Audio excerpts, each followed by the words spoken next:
So happy spring, gardeners. Today's video is all about what to do in your garden during the springtime. So as you guys know, I'm an extensive gardener. I do gardens not just for myself, but for so many others as a landscape designer. There's just things that I stick to this time of the year that become habit and then become tradition. So I thought today I would share both of those with you guys, and I hope you enjoy it. I hope you enjoy these tidbits. But for those of you guys who do not know me, my name is Jennifer Bevins, or your true gardener. And I am a landscape designer for now over 25 years, and I specialize in creating outdoor spaces, kind of like the outdoor spaces that you see here. So this channel is all about sharing those projects that we do with our clients, so that way you guys have some really good insight on what we create as far as gardens throughout the Treasure and Space Coast. We do have a service that we do installation and design, and we have a service that we do design for outside our installation field, and then we do have a virtual service for you guys who are looking for consultations, virtual consultations for just, some tidbit points and whatnot. So send us an email with your phone number. Marissa is my daughter-in-law. We are a family-owned business, and she will gather all that information and see if we're just going to be a good fit for you guys. But that's enough of that. So like and subscribe if this is the kind of vibe that you like to watch every single weekend. We talk about plants, trees, gardens, how to do this, how to do that, anything outdoors and Florida landscaping. This might be the channel for you. All right, you guys, so for tip number one, it is trimming. So we are in the perfect climate for getting a good trim on things. So normally when I do my trimming cycle, it is the last week of March, maybe the first week of April. We trimmed a little bit early this year because of Bryce and Marissa's wedding, but normally I like to hold off to make sure that all of the winter chill is gone and we're like really coming into spring. But I wanted to show you this area in particular because it's really, I know it's looking bald. I know those of you guys who are true gardeners and watch this channel religiously know what these Sanchizia look like. They're usually engulfed in this space, even falling over into the rockway, and that's how I keep them most of the year. But spring is when they know they're getting the ugly bang haircut. They're getting cut back, they're getting separated, they're really getting that area that they need to really flush out and kind of create that whole new year's worth of growth. What I normally do is I take a couple foot off the top of my Sanchizia, and then I separate the plant groupings themselves because they naturally want to group together, and that happens with 90% of our tropicals, our Sanchizia, our copperleafs, our crotons, whatnot. They all kind of want to interconnect, and that's what makes them super strong. But in order to kind of keep them pest-free and kind of come in with that beautiful new growth that happens every year, this is an ideal time to do it. It's early enough where they're not getting the heat of the season, but it's that time frame where they're getting ready to get a lot of good rain and a lot of good heat, so they're going to grow in no time. So I'm going to lose very little time of them being their beautiful selves. The next thing that I do in this area, now that we have a good cutback, I make sure to kind of peel back some of the top coating of the mulch, just the top layer. So I'll rake that out and kind of get that cleaned off, so that way I'm not piling mulch on top of mulch. I know mulch decomposes, but sometimes you'll still have that residue from last year's mulch, and you'll kind of get that off the plant grouping and then just kind of leave yourself a really good clean slate. And this is the perfect time to do that because there's all these openings, there's all this exposed space that you do not have the remainder of the year. This is the only time of the year that you really get that open sense to things, that it is truly helpful for the plants because it really protects them against pests and allows air to get to the inside and sun to get to the inside of this plant like it wouldn't if you had it full. So my next tip would be fertilizing. You guys know I love 8-2-12 palm gain. I use it through my whole garden. I fill it into this mop bucket that I have here and just kind of chicken feed it through my yard. So now that I have all these open spaces that I've made when I've done my trimming, all I do is take in those open spaces and just flood it with some fertilizer through my yard. Now I notice after fertilizing that the springtime plants are really wanting to flush out. Their blooms are coming out, that growth is coming out. I'm seeing tons of new green foliage everywhere. And so I know that this is the perfect time of year to give them a bit of an assist, give them that kind of vitamin C boost that we all kind of need. They really love that in the springtime because as soon as I fertilize, it's almost like I want to walk out, every morning afterwards and just see who's doing what, who's showing off, who's blooming, who's got new growth.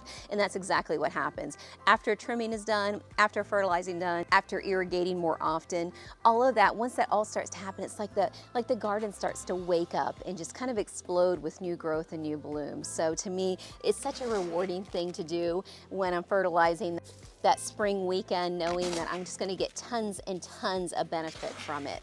So our next spring tip is mulching. Now that everything has been cleared out, there's open spaces in place, and there's fertilizer that's down, this is a perfect time to do a top coating of mulch for your entire garden. Now, one of the main reasons that I love mulching during this time of the year is because we're getting ready to get into the heat of the season. So you guys know Florida, it gets hot, it gets crazy. So protecting your plants for that upcoming heat is so important. So if you can add a nice layer of mulch, some of it will break down, help the soil conditioning over time, but the majority of it will do its job, which is hold moisture. So instead of having to weigh up your water for that intense heat, you can add a nice layer of mulch and it'll help keep that moisture around your new plantings, keeping them thick, lush, and hydrated. So mulching, this is a perfect time of the year to kind of get in there in between those plants and top everything off. So for the next tip, now that you've gotten those areas cleaned out, you've gotten mulch, you've gotten fertilizer, you've done your due diligence of getting things kind of prepped and ready in the garden. Now it's time to take a look around, kind of see what maybe didn't handle the winter months really well, or kind of what bare spots you have in the garden. Those are my favorite times because I look around and I'm like, you know what? I could use a little bit more of this or a little bit more of that in the garden. We're early enough in the season to introduce some new plants before it gets too darn hot to stress them out like crazy. So this is the time of the year that I do these lovely ladies. I love to incorporate my epiphytes, my plants that love to grow on trees, whether it's bromeliads, it's orchids like you see here, it's bird's nest ferns, it's whatever that might kind of add some interest or some different elements into the garden. My potted plants, all of those kind of things, that's what I incorporate this time of the year.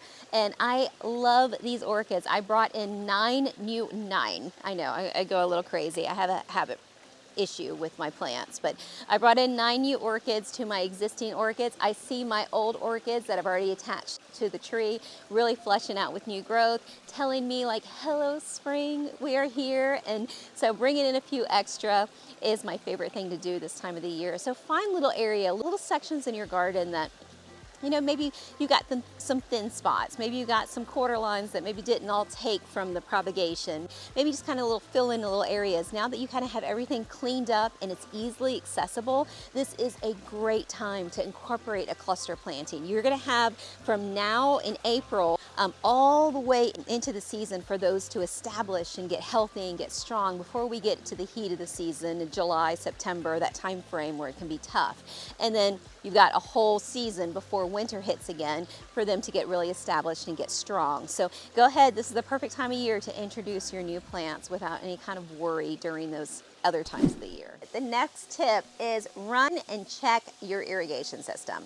So I literally set my calendar to this time of the year. This is the best time of the year to run through your irrigation system, whether you have sprinklers like you have, you see here behind me, or you have the 6 to 8 to 10 inch to 12 inch pop-ups, or you have a drip line system. Those are all perfect times just to make sure that nothing is clogged, make sure that everything is getting good, adequate water. So even in my drip line systems that I have, you can take and cut off that one section and plug it and run a new line through it and make sure that you just flush that whole line. So whatever might be in there, whatever sediment might have collected throughout the year, this is a great time to flush that system out, flush that whole line out, and that way you're good to go for the year. And at least you know that you don't have plants and trees suffering, especially with drip lines. Drip lines can be a bit challenging because you kind of don't know something's wrong until things start dying. So I have it on my calendar.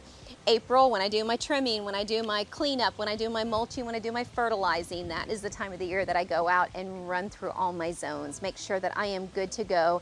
Everything is getting adequate coverage, so I am not waiting until I see distress before I react. So all right, y'all, for today's final tip, it is to add those key features in your garden. So every single year, every single spring, I don't know what it is. It's more tradition than anything, but I find a new feature or 2 or 3 to incorporate into the garden. And I don't know if I do it beginning of spring because I love to be out this time of the year and then I get to enjoy it all year long, but it is the time to incorporate something, it could be something simple, like we have this little trellis at the end of our garden. I am going to put some bleeding hearts on there because my daughter-in-law loves bleeding hearts. So I think that this will be a nice finale to our back walkway as you lead into this area. So we're going to have the purple and red bleeding hearts here, and then I'm going to incorporate my little bird houses. I just think they're cute, they're charming, they were inexpensive, they're a nice touch, and just a little kind of little welcoming spot. Now, every single year I bring in bird houses or little like hummingbird little nests like this. I just love the idea. I feel like I'm just making little Airbnbs everywhere. I've got them popped in throughout my whole garden. I will continue to add them. I imagine when I'm 80 years old, I'm gonna have like townhouses of bird houses throughout my whole garden. But what a great place to be, because when I hear them in the mornings, I wonder, did they roost there? Did they stay there? I don't know. It called me weird, but I think that's charming. This year I got these, I got the trellis, and I got a really cool little mermaid bird bath. I'll get Bryce to pop in a picture here. I don't know where I'm gonna put her, but when I saw her, I just thought, gotta have her. Gotta find a spot for her. So, and I've already got, she's not even in her proper place, and I've already got birds bathing in her. I just cannot wait to get a clip for you guys, but it is so exciting. So, you know, adding those features into a garden, as you guys know that I work with clients every single day, incorporating my design style into their spaces, but I always encourage them when we're done. You know, I know we've married my design style, their design style, and then worked with things and plants and trees that work. You know, that's the best part of my job, but I always tell them, and I know Bryce does the same thing, now it's time, now that this is done, now it's time to really incorporate those perfect features, whether it's a hand-me-down bench that you want to incorporate into your garden, or that cool statue, or something you found off Marketplace, whatever it might be that has your personality, that has that touch that just screams to you or makes you want to walk out into the garden, incorporate it, because that's exactly what it does. It encourages us to walk out into our gardens and see if there's anything nesting in that birdhouse, or see if there's, you know, anything, you know, taking sips out of that bird bath or bathing in it, or whatever the thing might be, but it just draws you out into the garden, and that's what brings a garden to life. It's just not about the plants and the trees and the waterfalls and all of that. It's about, it's so interactive. So if you can grab what you like, you know, find things that really speak to you, incorporate them in your garden, they become a part of your space. They become something that you talk with somebody as you're walking through it. And I